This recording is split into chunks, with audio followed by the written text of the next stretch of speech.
Hello बच्चों, हमारा जो पाठ चल रहा था भारत में अंग्रेजी राज्य का विस्तार, कंपनी राज्य का विस्तार जो था, उसमें हम देख रहे थे कि किस प्रकार से 4 मराठा युद्ध हुए।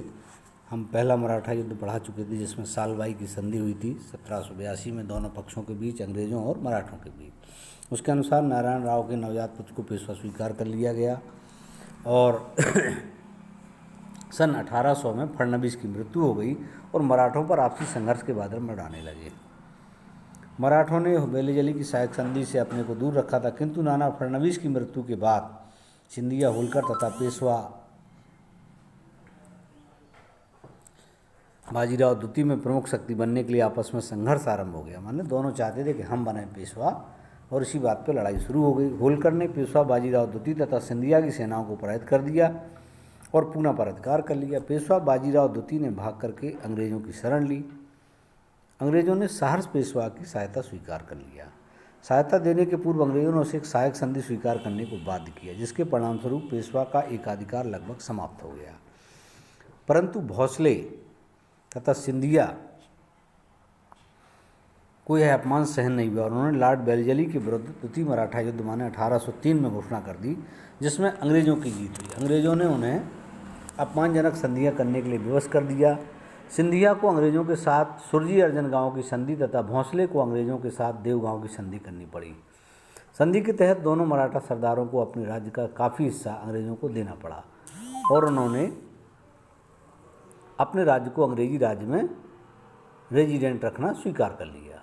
इसके बाद कंपनी ने होलकर के विरुद्ध तृतीय मराठा युद्ध, जो 1804 से लेकर 1805 में हुआ, फिर छेड़ दिया, जिसमें अंग्रेज सफल रहे। दोनों के बीच राजपुर घाट और 1906 की ईस्वी में संधि हो गई। यद्यपि मराठों की शक्ति कमजोर हो गई थी, फिर भी वे अंग्रेजों से लोहा लेने के लिए संयुक्त मोर्चा बनाने को तैयार थे। पेशवा बाजीराव द्वितीय ने पूना स्थित अंग्रेज रेजिडेंट तथा नागपुर स्थित रेजिडेंसी पर आक्रमण कर दिया। यह मराठों एवं अंग्रेजों के बीच का अंतिम युद्ध था, जो चतुर्थ मराठा युद्ध 1817 के अधीन राजपूताना राज्य अंग्रेजी राज्य के अधीन हो गए। इस युद्ध में मराठों की सम्मिलित सेना अंग्रेजी सेना से हार गई। सिंधिया और होलकर के अधीन राजपूताना राज्य अंग्रेजी राज्य के अधीन हो गए, जो पूर्णतया भारत अंग्रेजी शासन के अंतर्गत नहीं थे। वे भी अप्रत्यक्ष रूप से उनके नियंत्रण में आ गए। मतलब अब ये है कि अंग्रेजों ने मराठों को भी अपने अधीन कर लिया। बाजीराव द्वितीय का पूना प्रदेश अंग्रेजी राज्य में विलय कर लिया गया। अंग्रेजों ने पेशवा के पद को समाप्त कर दिया और बाजीराव द्वितीय को 8 लाख रुपए वार्षिक पेंशन देकर के कानपुर के निकट बिठूर में बिठा दिया। एक और नीति है डलहौजी की विलय नीति।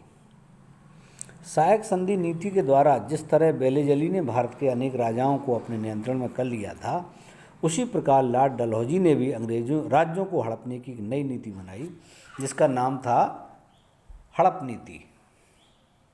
उसमें यह नियम घोषित किया गया कि जिन राजाओं के कोई संतान नहीं होगी या कोई पुत्र नहीं होगा, तो उनके मरने के बाद उनका राज अंग्रेजी राज्य में मिला लिया जाएगा और वो किसी को गोद नहीं ले सकते। जबकि भारत में हिंदू धर्म में ये प्रथा थी कि जिस दंपत्ति के कोई संतान ना हो तो वो चाहे तो अपने रिश्तेदार या किसी और लड़के को या लड़की को गोद ले सकता था। अंग्रेजों ने इस पर रोक लगा दी कि नहीं, आप गोद नहीं ले सकते हैं, आप जब तक हो राजा रहो, मरने के बाद आपका राज अंग्रेजी राज्य में मिला लिया जाएगा। इस नीति के अंतर्गत सतारा, नागपुर, उदयपुर, जैतपुर, बघाट, संभलपुर तथा झांसी के राज्यों को अंग्रेजी राज्य में मिला लिया गया। जैसा कि हमें पता है कि झांसी रानी के भी कोई संतान नहीं थी, उन्होंने अपने एक पुत्र को जो है ना गोद ले लिया था, जिसका नाम दामोदर राव था।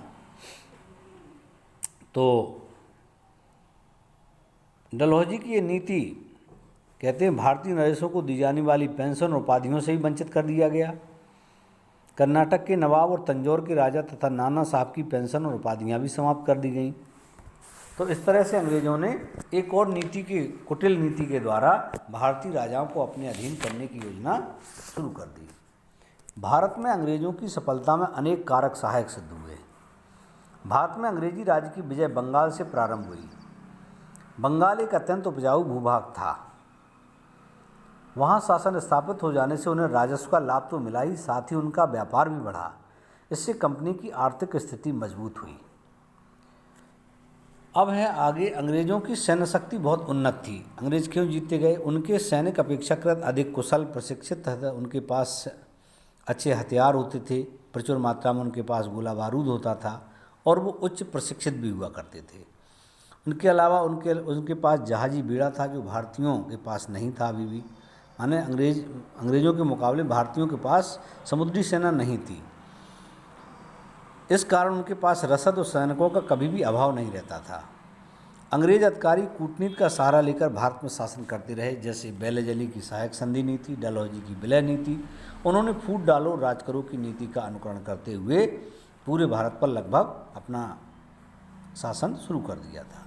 भारत में कुशल नेतृत्व का अभाव था, राजा आपस में ही लड़ते थे। जहाँ तक हम भारतीयों की बात करें तो भारतीय राजा आपस में लड़ते रहते थे और इनका कोई एक नेता नहीं था। जो स्थानीय नेता थे जगह जगह ये सब बटे हुए थे आपस में, उनकी अपनी महत्वाकांक्षा, वो चाहते थे हम राजा बने, वो चाहते थे हम राजा बने, और इसी का परिणाम हुआ कि लगभग 1/3 हिस्से पर अंग्रेज़ों का शासन भारत में कायम हो गया।